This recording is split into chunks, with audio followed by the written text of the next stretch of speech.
Good afternoon, everyone. This is Audrey Russo, President and CEO of the Pittsburgh Technology Council. And it's the last day of 2020 that we're going to have a show. And I'm joined here with Jonathan Kirsting, Vice President of all things media and storytelling and marketing for the Tech Council and all across the tech ecosystem. And I can't believe it, Jonathan. We finished a whole year. Yeah, it's cool. It was been cool. I'll be happy to take a break, and I'm sure the rest of you will. And hopefully you're safe and sound and enjoying what the rest of the year will have to offer. But we're pretty excited about today's show. I will introduce our guest in one moment. As always, like to give deep appreciation to Huntington Bank and for the work that they've done and continue to do in our community to making sure that people have access to what they need to drive their businesses, as well as 40 by 80. That's the wholly owned subsidiary of the Tech Council. It's our charitable 501c3. And you're gonna hear a lot about what we've been up to and what we will continue to do as we look to 2021 in terms of workforce development and entrepreneurship. So we're pretty excited about that. And now I wanna bring on and just remind everyone that I've muted your microphone so we don't hear any noise in the background, any cheers. You can raise your glasses or do whatever you want, but we're trying to be considerate of our guest. And this is not an opportunity for us to sell, for you to sell your wares. This is a time to just be focused. And focused on our guest, I'm very excited to have, in very timely fashion, Michael Strazzella. He actually leads Buchanan Ingersoll Rooney's federal government affairs team. And we're going to talk about things that are pretty hot topics right now. And hopefully Michael will be able to give us some sort of inside baseball, but also talk about what's going to be happening over the next few days and the next month in terms of the stimulus. So hi, Michael. Thank you so much for joining us. I'm glad to hear that you're safe and sound. And before we dive in, just tell everyone a little bit about your background, how long you've been doing this, and So first, happy holidays, and thanks for having me. And for those that decided to join this close to a holiday, I'm Mike Strazzella. I head up the federal practice at Buchanan Ingersoll Rooney. I'm headquartered down here in Washington, D.C. For those that may not know, Buchanan Ingersoll Rooney is a law firm, but we have a government relations practice, not only in D.C., but Florida, as well as Pennsylvania. We have about 450 lawyers, but in our federal government relations practice, we have about 8 people. My background has really been in healthcare for the better part of the last 25 years. I've never really thought about it in 25 years until I have to talk about myself, and it gets depressing. That and having an 18-year-old freshman in college, that depresses me on a whole nother level. But really, I've been involved with associations, the Hospital Association of Pennsylvania, where I head up their federal government relations, some national physician organizations, clinical pathology, psychiatry, and within Buchanan Ingersoll Rooney, the practices that I really deal with are anything across the continuum of healthcare. So whether it's long-term care, acute care, hospitals, tech companies that are looking to get into the healthcare space, as well as a lot of FDA work. How timely. This is an exciting time for you, I'm sure. It's exciting, crazy, either one work. Well, good. So hopefully you are staying safe, and I know that you've been traveling, and thank you for taking the time with us. So you do have a lot of experience in healthcare policy, so we're going to take advantage of that, just by the way, to give you a heads up. Sure. So during the past 2 weeks, let's just think about this. The makings of a compromise have started to take shape. You want to talk about this, how it came to be, and what you think is going to happen over the next day or so? So right when we think that there's predictability in the process, something gets thrown as a monkey wrench. And I'll get to that last. Let me talk a little bit about how this came to be. We all know about the virus. We all know that there's been an economic downturn. There's been stresses on every place that ever sees the exchange of a dollar, whether it's employment, whether it's restaurants, whether it's getting on a bus or not getting on a bus during COVID. So we've seen all these different pressure points. Congress was very quick to respond during the spring. And then really since the summer, they've been working on a deal. and they really were philosophically on a few major issues. Democrats and Republicans were very far apart. I would say and I wouldn't say there was any one thing that brought them together. I would say there are a couple things. The first being the election had now passed. So people weren't worried about upsetting their base. They weren't upset about talking points. They felt they could negotiate. The numbers as a result of the election got a little bit less in the Senate and the House. And I think people felt they needed to take the opportunity with stronger numbers to move things.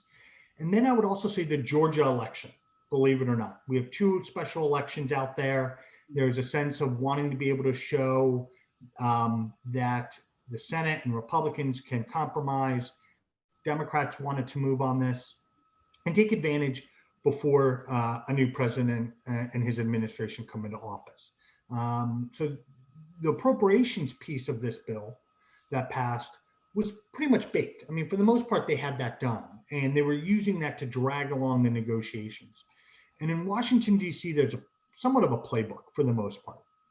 And I think for those of us who've been in D.C. for a long time, we recognize that we would have expected some bipartisanship, some senators to come together and try and bring the two sides together the way it happened. And I know you're going to have Senator Manchin, who was a key architect in that. And that's a terrific booking by you guys. And he'll have a lot to say, I'm sure, much more profound than I. But I will say that leadership and bringing that together and working on it and being able to get over the hump was really key in being able to do it, because it was senators that had a lot of clout. The monkey wrench in this is they had come to an agreement on certain stimulus checks, $600 for individuals making up to, I think it was $75,000 a year, $1,200 for a couple making up to $150,000, and then $600 per child. The president's not happy with that. He has long talked about how he wanted to see larger stimulus checks through this. But the Democrats were under the impression that he was okay with $600 and $1,200. Last night, he tweeted in a video that he wants $2,000 and he may veto this package over that. Nobody was expecting that. And whether this is something that he is going to truly hold up this bill and veto, it's unclear. But what we do know is that Democrats are more than willing to go up to $2,000. They wanted more money. So Nancy Pelosi actually has asked for unanimous consent to pass this $2,000. And it requires Republican leadership in the House to say yes to do that. So she's intending on bringing that up in the morning. And so the president really hasn't put Democrats in an awkward position. He's put his own party in a very awkward position. And we can talk about why he would do that. I mean, people can speculate. Is he upset with Mitch McConnell for congratulating President-elect Biden? We don't know. And then the other is, I would say, one of the other pressure points that made this happen was that court case after court case was lost by the Trump campaign. And people felt that it was becoming inevitable that Biden was going to become president. With each passing time, that momentum drifts down and they felt more comfortable negotiating. Well, so what do you think the time frame is for this? Do you think it's over the next 24 hours? I believe it is. I believe it is. You have certain provisions that kick in on December 26th, and they need to be able to deal with that. They want to have this taken care of. But again, the president's playbook is the president's playbook, and nobody has access to it. So we just don't know. And so but I think, I'm sorry, go ahead. Else? I'm sorry. Were there any other changes? That's the only one that he's calling for at this time. Now, we also know the president has a tendency to move the goalpost. So if he doesn't feel he's getting this, he may raise something else. I've always said these type of packages in December lead to sometimes bad policy because the rush to get them done. I don't think that was the case in this, but the president may decide to move things, and people may have to agree to things that they may not otherwise in the interest of time. What are the kinds of things that take effect on the 26th or that go into? So there's certain, so the unemployment benefits are something that they want to make sure that they get through. They want to make sure that they take care of the evictions moratorium. So there are, I mean, there are real implications in not having this done. And I think they recognize, and I think the president recognizes that, which is why he's, using this as leverage to try and get something more for the American people. And that's not me trying to be political. It's just the president's being very straightforward that he wants to see more money directed to individuals during this time. Well, I would imagine in order to do that, there has to be some trading going on to achieve that. There's going to either be promises for the future or just complete caving because they don't want to deal with it. At some point, people are just going to say it's the holidays. They want to see an end to 2020 as well. So you don't see there any changes might be in play in terms of unemployment and some of the unemployment kickers? Yeah, I don't think they'll change the 11 weeks to 15 weeks. I think if anything, it's really Republicans looking to change that number. And are they going to be comfortable with adding to the federal deficit or not? Okay, sure. So, you mentioned earlier, and we're pretty excited that we confirmed Senator Joe Manchin, who's going to be joining us in January when we come back on our show. We're looking forward, obviously, to talking to him, and we're thrilled that he's spending the time with us. But we want him to talk about the coalition that he built to make, all of this happen, and obviously we'll get some updates. So can you talk maybe a little bit about the prospects for more bipartisan leadership sort of after this deal right now, and as we look to past January 20th? Do you think that this is, this really will be a time of bipartisanship, or do you think that maybe with Georgia, things will change? So let's take it from two different perspectives. First, let's take it from the administration to Capitol Hill. Sure. And I would say that we will see some deals done that are probably maybe one big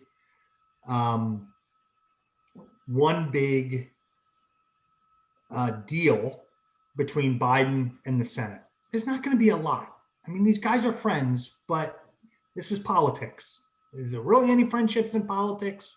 We've all taken knives out of our backs in politics from people we know. So I think we will see some deals, and I think we'll see some smaller deals.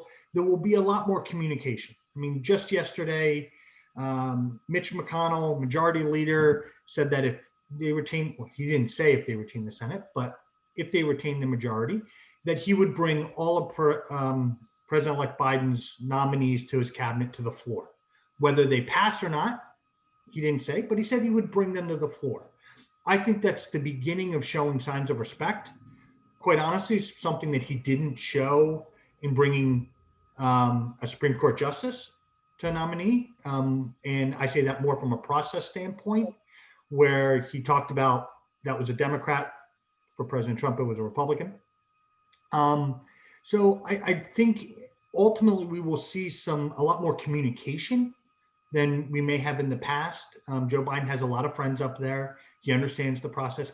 Vice President-elect Harris also knows the way it works and has relationships. So I think we'll see some more bipartisanship, at least communication, right? And now within the Senate, regardless of whether it's a Republican majority or Democrat 50-50 with President-elect Harris breaking that tie, we will see there to be more deals, or more, at least within the Senate, more bipartisanship. You have Senator Lisa Murkowski, Senator of Alaska, Senator Collins of Maine, who are Republicans. They can go either way on certain votes and nominees. And you have Senator Manchin on the Democratic side, who wants to be more. He comes from a state that has red and blue. And a very unique mix of red and blue. So I think those three right there, that's enough to force the discussions from going from this end to more in the middle. Right. I feel like reflection point, but it's good to hear your perspective. Yeah, and they're level-headed people, right? I mean, ultimately, what I've always said about a compromise is if everybody's unhappy, it's a good compromise.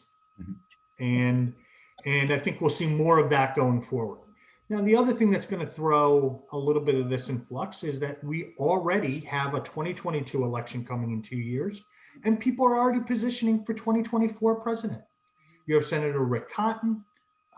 You have Senator Justin Hawley from Iowa. Those Republicans are already starting to position themselves and be mouthpieces for a Republican platform. So how much they decide to hold things up in the interest of positioning themselves for a future run is unclear. All right, well, we have a couple of questions. I want Jonathan to grab some questions. Yeah. So first one that came in on the private chat was, will they get rid of all the pork in this bill? Not a chance. Okay. That's at this point, that's not what's in contention. I mean, really the key piece around this is those individual pieces of that individual stimulus check is the only thing that right now has been raised by the president. And I think he'll be very loud about that. And we'll just have to wait and see. I don't think they can go back and make many changes to this. It would take unanimous consent. There are going to be senators and Republican House members that will object to certain things, and Democrats that will object to certain changes. Very cool. And can you expand more on the fact that people are kind of putting some comments in the chat here? Wasn't the original vote veto proof? Obviously, give us more details on that. Sure. So it was veto proof. You had enough members that voted in both the House and the Senate to do an override, but the problem being that that may not necessarily be the case. There might be Republicans that now change their mind, or Democrats that change their mind and say, I'm not going to vote for this because they want to see higher stimulus checks. And if it goes to a higher number, you may lose Republicans as well. So it may not be as overwhelming because yes, this was a compromise. And if it does get changed, you're either going to win people or lose people in certain ways. And they may not be willing to do a veto override if they think that the president is now on board with a higher stimulus check. And then we have one more, or did you ask them all? That was just part of the response to someone asking that question in the comments there. So we're clear to go forward. Absolutely. Good stuff. Thank you, Michael. So let's talk about small businesses. Talk about some of the components of the stimulus package, this stimulus package that, you know, our listeners and our members need to be tracking down and attending to over these next few days. Sure. So, I mean, part of the driving force around so much of the stimulus package, really, I always break it down into three main buckets. How is it that we can help kind of state government, municipalities with different dollars, and we can get to whether they achieve that or not. And then small businesses, and then individuals. So we've talked a lot about those stimulus checks. The small business side of this, they, out of a $900 billion package, over a third of that is around the small business boost that they tried to create.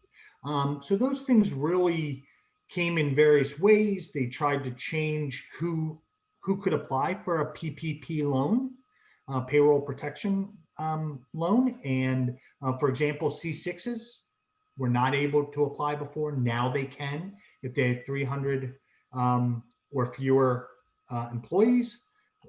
They changed how much of the C6 component, for those that are aware of the tax provisions, somewhat stems around how much lobbying you can do, and that piece of it. They changed that from 10% to 15% as long as you spend $1 million or less. So that's a big piece of this. They also talked about the unemployment piece of this. So and quite honestly, more directly to the Small Business Administration, they provided $284 billion out of that 325 was for those loans. So we know that really did keep a lot of businesses afloat over the last several months. It wasn't always enough. As we've seen driving down the street, we've seen businesses that have shuttered. But for a lot of people and a lot of the small businesses, it's allowed them to stay afloat longer, be able to keep people employed, And we're going to continue to see that, at least for a while until this money runs out. So I think that really those small business pieces were helpful. They also talked a lot about the unemployment benefits, added one, they wanted to make sure that people couldn't get evicted. So they extended that eviction moratorium. They extended the unemployment benefits to $300 a week. And that's one of the pieces, as we talked about, December 26th. So they extended that for, I think it's 11 weeks until mid-March. So that's important. So they're recognizing that. I think with a lot of these, I think what's concerning to me is when is a good end date? Right. They talk about 11 weeks. I don't think any of us back in April, May, when they were dealing with these first provisions, felt that we would be in this position. Right. I can tell you, I did not think I was going to be opening Christmas presents with a mask on.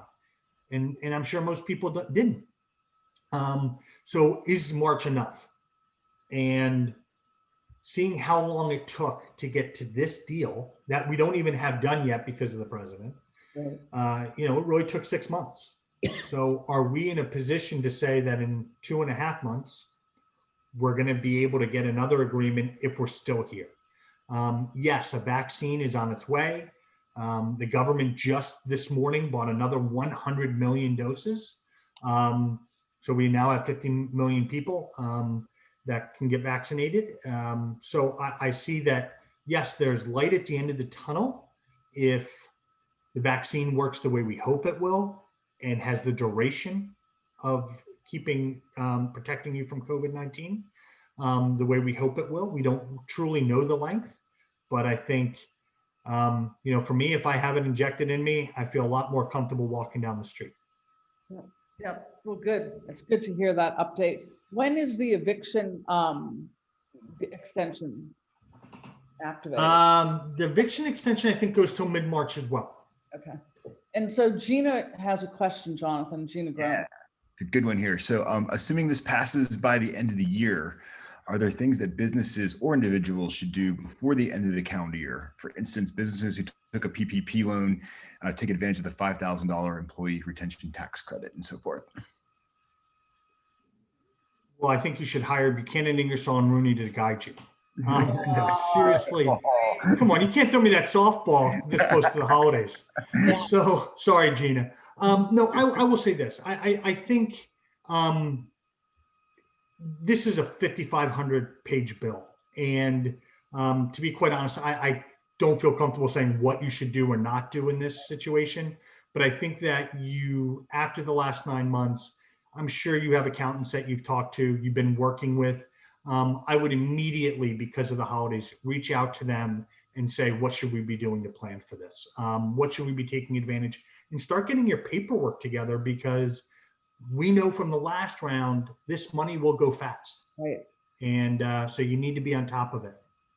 Well, and the other thing is, I just want to give an endorsement and let everyone know that we've been close to Kelly Hunt, who's across Western Pennsylvania, leads the SBA.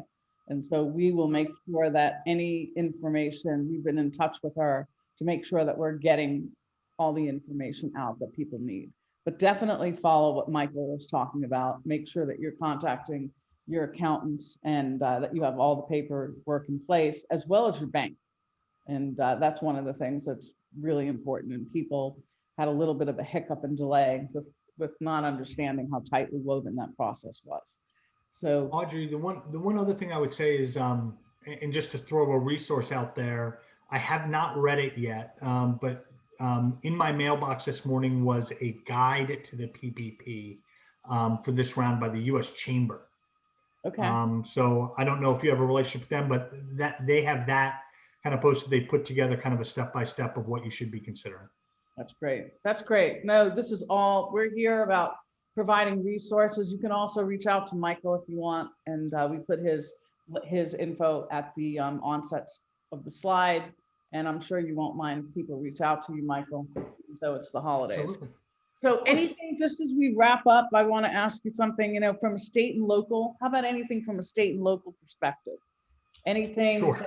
that shouts out to you in the bill? And what about like the airport and the Port Authority? I know there was some allocation for airports and Yes. not, having no layoffs. I read a few things there. What about the Port Authority? So let me address your overall question.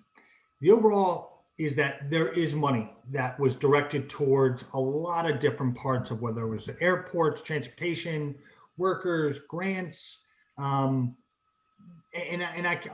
talk a little bit about some of those things.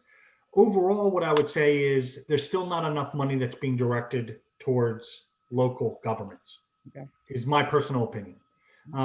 Yes, some of that's flowing through the state, and some of these things will address some of those local entities. But for the most part, I think if you really speak, and I'm sure many of you do, speak to your local government officials, they are saying that they're still having problems and they still need some more direct funding. The pass-throughs through the state are going to be difficult. They're not always timely. I spoke to a colleague last night who I'm sure was real happy that I was making him text with me at midnight to talk about this exact issue. But, he does a lot of work in municipalities, and they're all clamoring that it's still not going to be enough, that they're still going to have a hard time making budgets work, and there's still going to be hard decisions to happen. As far as specific things, one, I grew up in Philadelphia.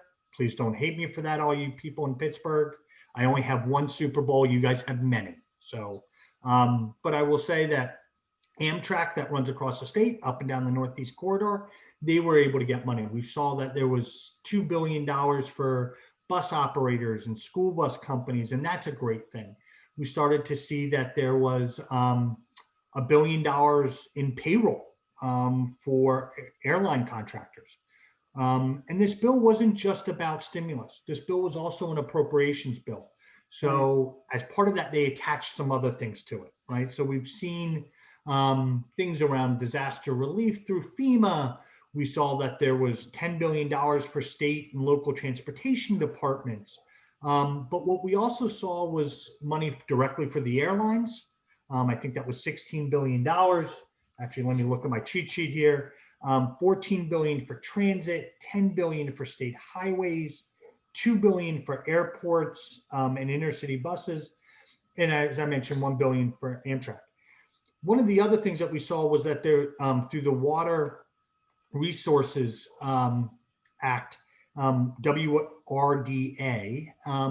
Water Resources Development Act, we saw that they opened up the Harbor Maintenance Fund. So the Port Authority now is going to be able to access some funds. So that's really important for those type of water ports. I forget exactly how much it is. I want to say somewhere around 10 billion, I think, or 16 billion. That's going to be spread throughout the country, and that's going to go a long way. But again, after this year, it's been hard hit. So as you all know, individually. One of the other things I think is important for this group is that there was $10 million that was set aside for broadband. Right. And I think that's very important. Some of it was for low income people, $50 a month credit to be able to access, but it's also for the development of broadband throughout states to try and some of that's for the education side. I have a student who's home working remotely.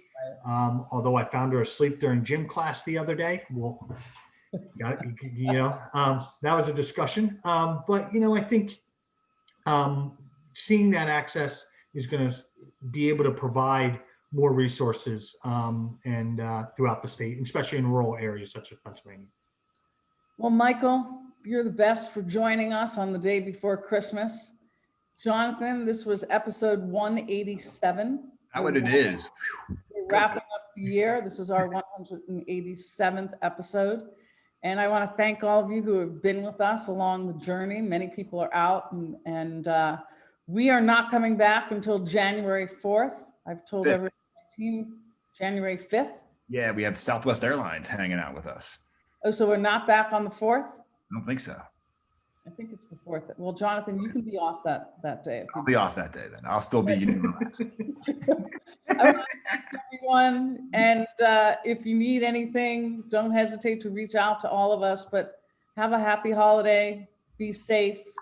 And Michael, thank you for taking the time with us and giving us a live up to date on what's happening in DC.